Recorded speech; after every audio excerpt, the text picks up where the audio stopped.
This is Feed Your Mind. So Tim Pool recently had a discussion on the show. He had a 2-hour-long podcast talking about flat Earth and geocentrism. And he had none other than Witsit Getsit and Alex Stein on the show, along with a geocentrist and some others. Alex Stein comes on this show and starts talking about wanting to go to Antarctica. And I asked the audience, I said, you know, look, it's your guys' memberships that help fund Timcast, the Culture War, the morning show, and all that stuff. Should we send Alex Stein to Antarctica to prove that the Earth is indeed not flat and it's not an ice wall? 99% said yes. It's $30,000. And I said, okay, Alex, when are you going to Antarctica? So answer the question. Well, you know, I guess today we'll make that decision live on the show.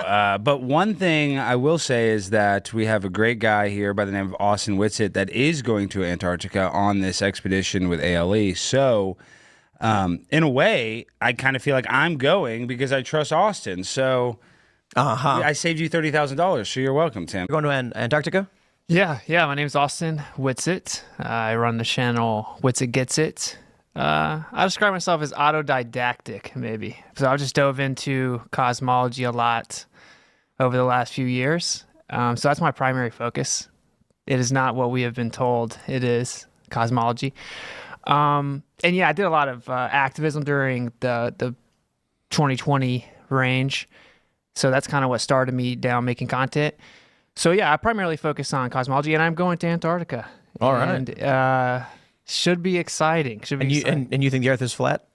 Yes. Austin's he's number guy, one when it comes to flat Earth, backwards and forwards. This guy knows it better than anyone else in the world. So I was pretty excited to watch this, but it might not be what you think because, well, I'll leave a link for it in the comment section in the description box so you can check it out for yourself. But yeah, I was pretty excited about this because Tim Pool has a very large audience, and, you know, for him to have Witsit Getsit on was, you know, kind of a shock. It came out of nowhere.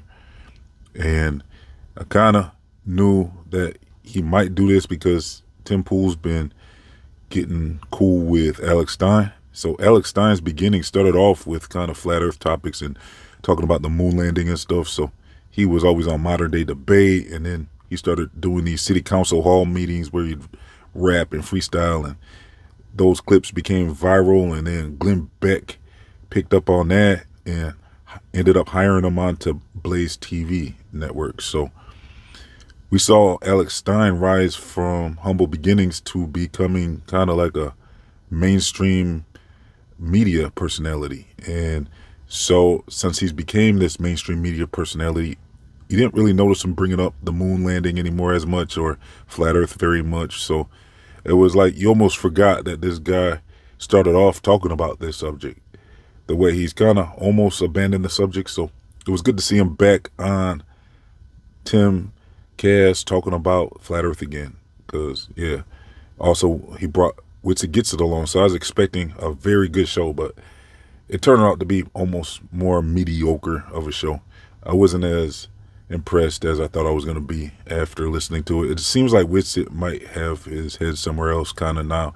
I think he's kind of thinking a lot about his hypothesis about flat Earth. It sounded like almost he was getting into more geocentrism with the possibility of a ball almost at certain times.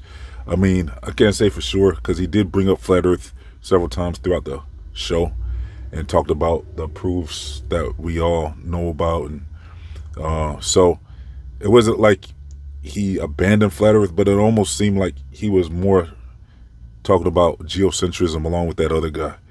I mean, it was kind of hard to figure out kind of where Witsit Getsit is at right now when it comes to the topic of flat Earth. I mean, Alex Stein was sure standing his ground about flat Earth. And, you know, I think, like I said, I think this final experiment might have gotten into Witsit Getsit's head because he doesn't have the same confidence, it seems like, as he did before when he was discussing the topic.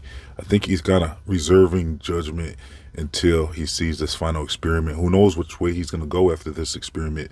Along with Jeranism, they both implied they might rethink their position on flat Earth. They think it's pretty impossible to describe a 24-hour sun, and, you know, for multiple days in the air, well, in the sky, in Antarctica.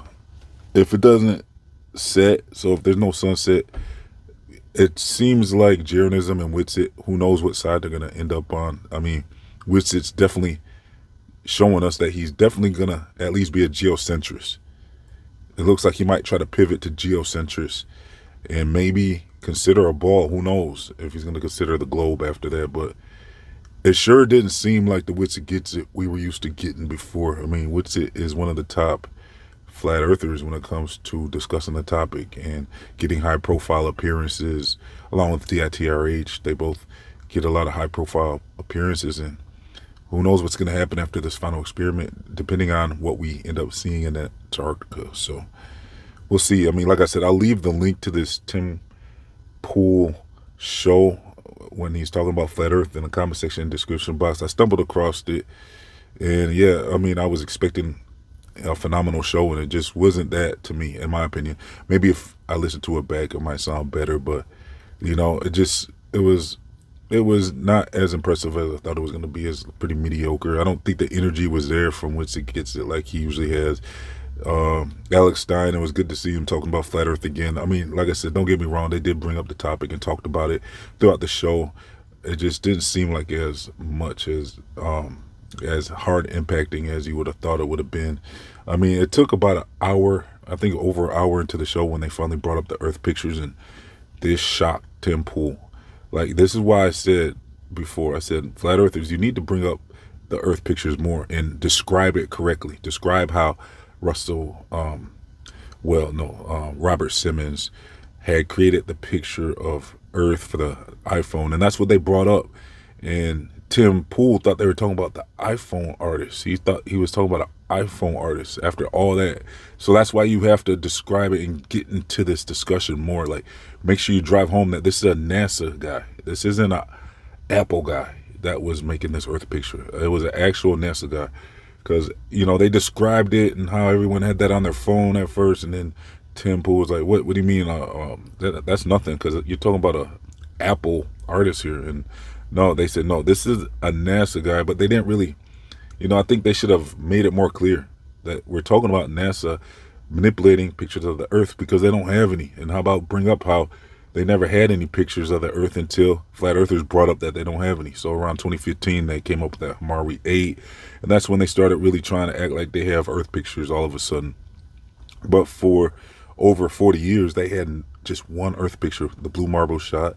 And I break that down in my previous video, so you can go back and check that out if you want, where even that blue marble shot is obviously not a real picture. I mean, some say it might be a painting. Others say the continent is, well, the continents are oversized and wouldn't even fit on the picture they're depicting of the globe. So yeah, there's all types of loopholes in that blue marble that you can point out and see that, well, you can't even say that that's a real picture. So, and then the other pictures, they admit that they use data to wrap around into a sphere shape. So yeah, when it comes down to it, Tim Pool was shocked that the earth pictures weren't real. And I'm saying, like, flat earthers need to understand that this is a very important thing to bring up, because if you just jump to all the other stuff about flat earth, I mean, they're going to be thinking in the back of their head, well, I've seen thousands of pictures of the earth. I mean, I was the same way when I discovered the topic. You know, it's like if you don't know that the earth pictures are not real and nobody brings that up to you, you're thinking like, this is kind of a waste of a discussion because we've seen all those earth pictures. You think that you've seen hundreds of them, you know, just it's something that you just think, even if you have or haven't, you just feel like you've seen earth pictures before. So how could it not be a globe, you're thinking? So you got to break that down, and that way it opens them up to hear the other information. For them to bring it up so late into the show, it was like the show was almost over by the time they brought up the earth pictures. And by then Tim Pool was like, you know, he would have been open to more of the information earlier in the show if you would have brought that up earlier. Just get that out the way real quick, you know, and knock that out and drive it home, you know, and let them know exactly why the pictures are not real and explain it properly. And I think you'll be getting more people paying attention to the other stuff you got to say after that. So anyways, like I said, I'll leave the link in the comment section. You can check it out. I mean, I thought it was an okay discussion. It wasn't one of those epic discussions though, like I was expecting. where, you know, you can't wait to hear the entire thing. It's just going to be like 2 hours of incredible, you know, discussion about flat earth on a mainstream platform. You're thinking this is going to be it, you know, this is going to be real good. But no, it didn't seem like that to me. I mean, it was okay.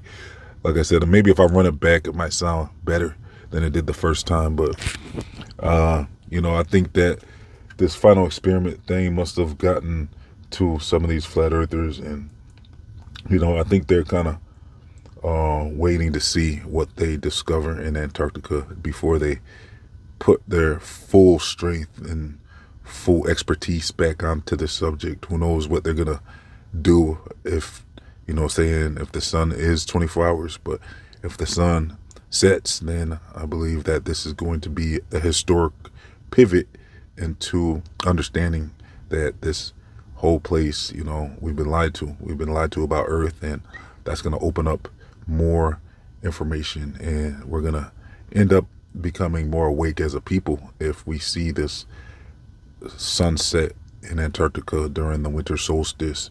This is going to prove a lot about the Bible, and it's going to prove a lot about spirituality, and it's going to prove a lot about reality, and it's going to prove a lot about what science has been doing to our minds this whole time with the heliocentric model and the solar system model. And it's going to open our eyes up to this sun worship agenda that they've been having on humanity through the solar system. It's going to awaken us to who really is in control of this earth and what is this earth. It's going to really open up a lot of questions, and people are going to turn into, well, we'll get into that in another discussion. I've covered it before, but I think we're going to have to revisit this topic about why it's so important to understand that, you know, the earth is flat. So yeah, that's about it for today, everybody. So check out the link in the comment section to watch the full 2-hour podcast with Tim Pool and Witsit and Alex Stein. It's good to see Alex Stein back on board with Flat Earth and bringing it up on big flat platforms like that. Also leave other links to like my final experiment playlist and stuff like that. Also, I'll leave links to my social media, and if you would like to subscribe to my free email newsletters, I'd appreciate it. Also, check out my other channels. My Feature My 2 channel, I cover topics that are different from this channel. So you're going to get my thoughts on a whole lot of other topics that I will never cover on this channel. So make sure you're subscribed to Feature My 2 as well as this channel. Make sure you're subscribed here. And if you'd like to support this channel, please donate as little as $1 to help keep this channel online by becoming a YouTube member or a monthly patron. So let's get 500 likes on this video. Thanks for tuning in. This has been Feed Your Mind signing off.